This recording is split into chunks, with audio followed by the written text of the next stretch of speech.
ning sahanan ingkang mringkanan sing tasih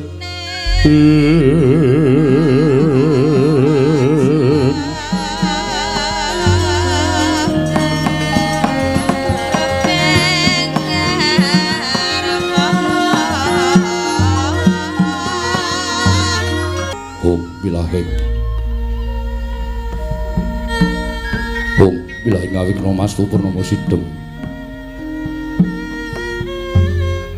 ngawikna mastu silat mriwang jagat karana sirang londo kawisesaning bisana sono sinambung lang blopes temasih tantur lambaing kudu jinantur tutur katelo tulot-tulat mrelapting waradya minursita ngumpama peran wiskara karo nugiya tumiyung jaman purwa.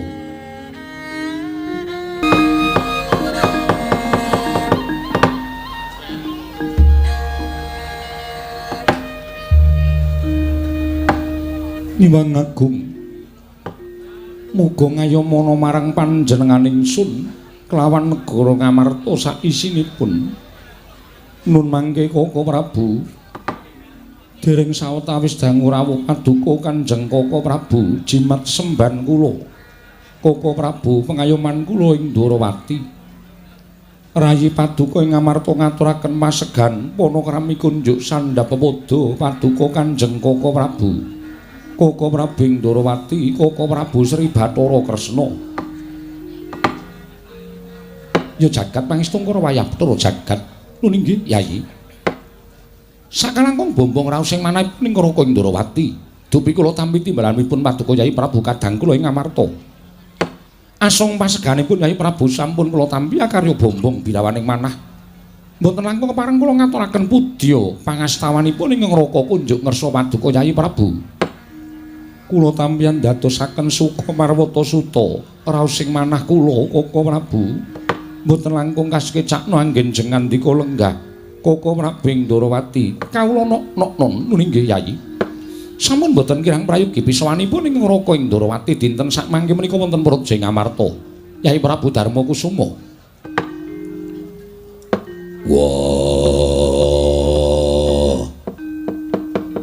Kresna kakangku aku ngaturake basaku katura Kresna kakangku sarawuhmu ning Praja Ngamarta Kresna kakangku Ndorowati kadangipun Kakang Dimas Werkudara ya ndak tampa siya diatur bekti karepun Kakang ora liwat pangestunipun Kakang Tampanana Bratasena ndak gegem dadekake jimat ora liwat prayoga nunggun mulenggah ning Praja Ngamarta Kresna kakangku Werkudara kaya wis ora kurang kepenak praptanipun Kakang dina samengko iki Koko Prabu nadyan kula ngaturaken bekti kula kunjuk Koko Prabu Arjuna ndak tampa pangestunipun Kakang Tampanana Janaka kula mendhingga jimat paripih dayanana ing kasantosan mugi kasekecakna anggen ngandika lenggah ya Yayi Arjuna kaya wis ora kurang kepenak praptanipun Kakang Koko Prabu kula ngaturaken sembah pangabekti kula kunjuk Koko Prabu kula ngaturaken sembah pangabekti kula kunjuk. Ya kembar ndak tampa. Ora liwat pangestunipun Kakang Tampanana kembar. Iki kula pun dinggo jimat paripih dayanana ing kasantosan. Iki kula pun dinggo jimat paripih dayanana ing kasantosan Koko Prabu. Koko Prabu jimat semban kula. Koko Prabu pangayoman kula wonten ing Madyapada prapting delahan. Atur panuwun ingkang tanpa pepindhan dene paduka dinten sak mangke pareng rawuh wonten Praja Ngamarta jumbuh kaliyan awala ingkang sampun kula aturaken paduka Kanjeng Koko Prabu bilih rikenggan sak mangke paduka kula boyongi tedhak wonten ing Praja Ngamarta Koko Prabu Yayi netepi dhateng kewajiban ingkang sampun sinampiraken dhateng Raka ing Ndorowati bilih kula menika dados suwing para kadang Pandhawa tuwin jagat menika sampun dados paseksen bilih kula menika sampun kadhapuk minangka dadi pujangganing para Pandhawa mila sampun ngantos ing tinimbalaning wanci rina nadyan wanci ratri kepareng paduka ngersakaken sawanipun ing Raka ing Ndorowati kula mboten badhe suwala malah kadereng kaselak raos sing manah kula wonten menapa to sababipun dening paduka Yayi Prabu amiji sawanipun ing Raka ing Ndorowati Yayi kepareng Mbah Barana ingkang sejati Wonten menapa? Tuwin badhe ngrembak perkawis menapa Dene Paduka dadak amboyongi dhateng Raka ing Ndarawati kepareng kula nganglungaken jangga nilingaken karna nedya mastuti saha midhangetaken ingkang tetela sabda pangandika Paduka Yayi Prabu Ngamarta Yayi Prabu Darma Kusuma Handrah ingkang puspita rum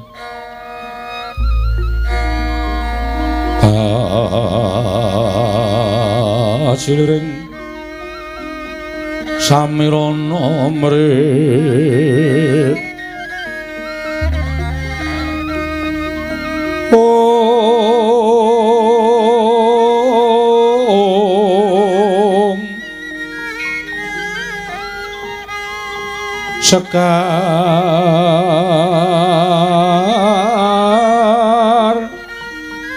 Gadhong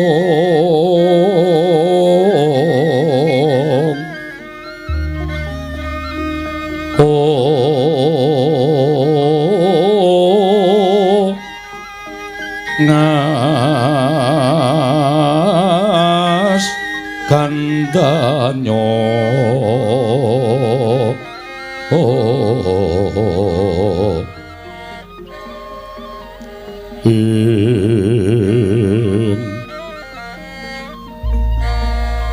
Maweh raras retnaning driya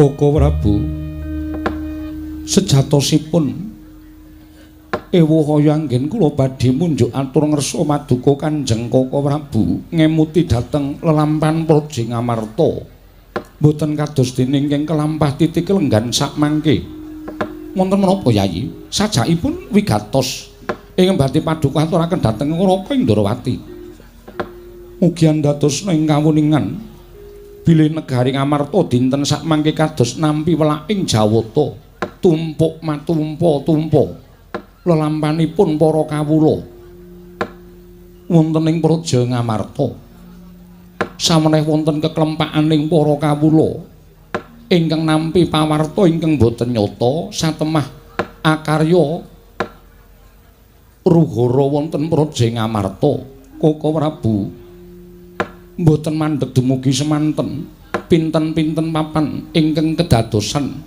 wontenipun bencana donya ingkang kanthi kasengaja tuwin boten andadosaken gesangipun para kawula negari Ngamarta persasat sakmangke nungsang puyang nggodel bingung numbuk bentus mboten kanten langkung-langkung lampahan Praja Ngamarta ing Brang Wetan ingkang satemah akarya regejekan satemah nuwuhaken kurban ingkang mekaten Koko Prabu andadosaken bingung raosing manah kula kedah menapa ingkang kula tindakaken jernyatanipun peranganipun kawula Praja Ngamarta sawetawis tasih wonten ingkang boten pitados kaliyan ingkang rayi Ngamarta satemah akarya ruhara kanthi nyebar pawarta ingkang boten nyata adamel resah tuwin bingung manahipun para kawula ingkang boten nggadhahi jati diri satemah boten saged angen ndaleni diri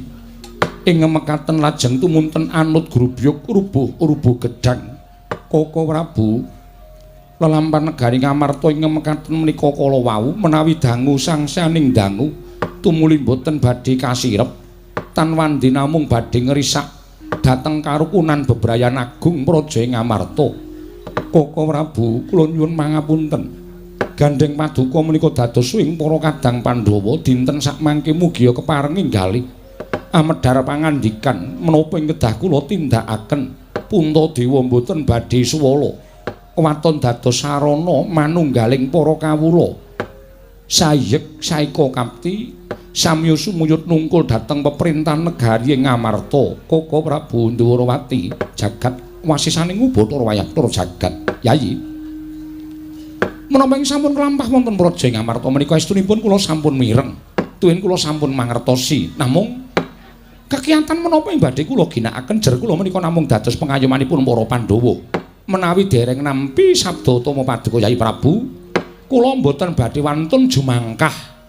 Sarta kula mboten badhe wantun nindakaken suwiji-wiji menawi dereng nampi dawuh timbalanipun Nalindra Ngamarta. Ewa semanten gandeng sak mangke, Yai.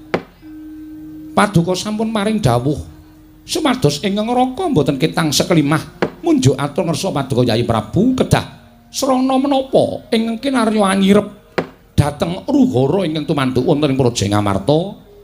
Mugi kepareng enggalih kula badhe angudar dhateng lampahan ingkang sampun kelampah tuwin ingkang sampun linampahan dhateng Raka ing Darawati. Koko Prabu nampi sasmita menapa saking pangwasaning para Jawata, Yai? Boten kanthi kanyono-nyono.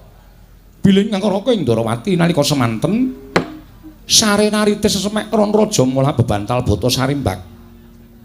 Nalika ingkang Raka nglampahi sare naritis kala wau, kula nampi sasmitaning Jawata ingkang dumeling wonten ing Karna medal margining pasumpenan. Inggih Koko Prabu. Negari Ngamarta menika badhe waluya nirmala temah jati, jati temah mulya. Para kawula sami sayek saeka kampi tetunggalan manunggal. Kebak ing karukunan saha tetunggalan sumuya dhateng perintah negari Ngamarta menawi negari Ngamarta menika kedah saged kedunungan inggih menika nugrahaning Wang Widi ingkang winastan wahyu katentreman. Monggo dinten sakmangke Jawata badhe matedhakaken kanugrahan menika. Mila Yayi. Wonten sukalinaning penggalih Paduka Yai Prabu keparenga sak kadang kadeyan. Sakmangke Hambudidaya tuwin Hambudi Sarana angupaya wonten pundi badhe dumampahing wahyu katentreman menika Koko Prabu? Inggih. Koko Prabu menapa ing sampun Paduka dawuhaken badhe kula candhingga jimat ngemuti bilih para Pandhawa menika gangsal cacahipun minangka dados songsong agunging para kawula. Jernyatanipun Paduka Yai Prabu menika sampun dados perlambanging panembah. Angka kalih kadang kula Werkudara menika sampun dados perlambangipun kamanungsan. Angka 3 Arjuna menika mujudaken satunggiling kamanunggaling para kawula. Inggih Koko Prabu, wonten ingkang pungkasan inggih menika pun kadang kula nakula sadewa. Menika kamanunggalaning keadilan. Krana adil menika kedah sak traju, sak bobot jumbuh. Kan wujudanipun kadang kula ing sawu jajar tuwin Bumirtawu dados satriya kembar ingkang sak traju lan sak bobot. Koko Prabu kasinggihan mekaten. Lajeng menawi saking pemanggih Paduka Kanjeng Koko Prabu tuwin lumantar sabdaning dewa ingkang sampun kula tampi utawi sampun panjenengan tampi wonten pundi dumawahing wahyu menika kala wau. Kresna kakangku Werkudara piye? Yen pancen Kresna kakangku wis entuk sasmita Pandhawa kudu nggayuh wahyu katentreman dadi sarana waluyaning kahanan negara Ngamarta ingkang dina iki kebak ing ruhara. Monggo ruhara mau dumadi ora saka wong manca nanging saka bangsane dhewe, saka kawulane dhewe. Mula angel nggone padha milahake endi mungsuh lan endi ingkang sedulur sarta sumitra. Werkudara ya pancen kuwi kepara angel, Yayi. Mula gandeng iki dadi srana lereming Praja Ngamarta.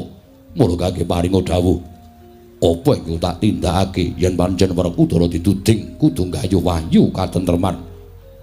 Kudu apa sing tak tindakake menyang endi nggonku bakal nggayuh? Apa kudu nglakoni tapa utawa nglakoni prihatin? Aku ora bakal wegah waton dadi sarana waliyaning Praja Ngamarta. Koko Prabu, kula aturi paring dawuh. Bebasanipun kula kedah manjing telenging Agni ingkang murup tuwin mapan wonten samudra laya. Kula mboten badhe selak waton dados sarana waliyanipun Praja Ngamarta. Janaka tartemtu mastuti sabda utama Paduka Kanjeng Koko Prabu Dwarawati. Nggih, Koko Prabu semanten ugi kula cemadhong dawuh. Koko Prabu, kula cemadhong dawuh. Upami kadang Paduka wragil kedah nggayuh wayu katentreman kula mboten badhe selak. Werkudara, nggih. Arjuna, kula wonten maring adawuh. Yai Neklasdewa, iya wonten dawuh, iya wonten dawuh Prabu. Sartanipun Yai Samyaji. Inggih kula wonten timbalan Koko Prabu, mugi andadosna ing kawuningan medal margining pasumpenan ingkang sampun kula tampi bene Jawata badhe matedhakaken kanugrahan ingkang wujud wahyu katentreman. Yayi, mugi andadosna penggalih Paduka Yayi Prabu lan mugi sakmangke dados petangan Paduka Yayi Prabu. Wonten ing madyaning pasumpenan menika kala wau ingkang raka nalika semanten nyumpena ingkang katingal mawa cahya saksamunipun ingkang raka nampi sasmita bilih jagat menika badhe nampi nugraning Hyang Mahanasa ingkang winastan wahyu katentreman dumadakan wonten ing madyaning pasumpenan katingal ingkang eyanging wiyasa saptawarga nitih rata mongko tumuju wonten ing kayiwanganipun Sang Hyang Bathara Candra tegesipun dewa ingkang rumeksa dhateng rembulan mencorong cayanipun ingkang eyang ing saptawarga katingal anggenipun sami bobotipun kan para Jawata kula kinten Yayi perkawisipun wahyu katentreman menika saking panginten kula mboten badhe saged merucut duwen mboten saged tebih kaliyan ingkang eyang ing saptawarga tegesipun tumurun ing wahyu katentreman menika badhe wonten gandeng cenengipun kaliyan ingkang eyang ing saptawarga Yayi Prabu Ngamarta Ratune Ratu Tama Pati-pati lino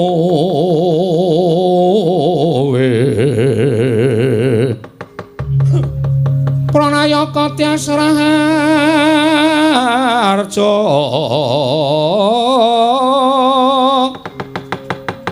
Panekare becik-becik Parandene tan dadi taliasing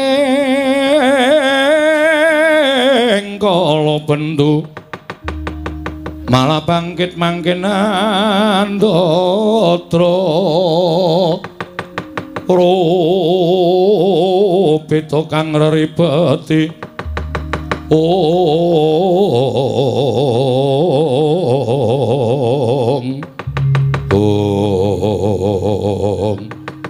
tidemadaning pasewakan negari Ngamarta nalika semanten nata ing Ndarawati medhar pangandikan kinampi ingkang rayi Prabu Darmakusuma miwah ingkang rayi Sangya para Pandhawa ingkang lenggah madaning datul negari Ngamarta ndadosakon tintrim legek rep kang sami anyabawa nadyan gogodho ngantel ngobah samirana datan mampah nadyan nata ing Ngamarta Prabu Darmakusuma datan mubah datan musik nganti kaya pratima kencana pratima tegese golek kencana Mas sumara cayane nganti kaya golek kencana melenggahi kanyut pinaka wardu kanyut ujare waganten wardu jare wakeca nah durung abang idul manding dasaring pertolo kasaru geger njaba piyak ngarsa tangkeping ngriku sebar bonamu apa to kang dadi darunane ora numatan saka rangke gajah medhun saka wandilan kejawi namung sawanipun utusan saking negari Ngastina nenggebrah mono ing Sukalima Begawan Durna ingkang wantun minggah Datulaya miyak kang samya sumeh mangro ing bareng kawula kanca pihak ana dayo minggir jaluk dalan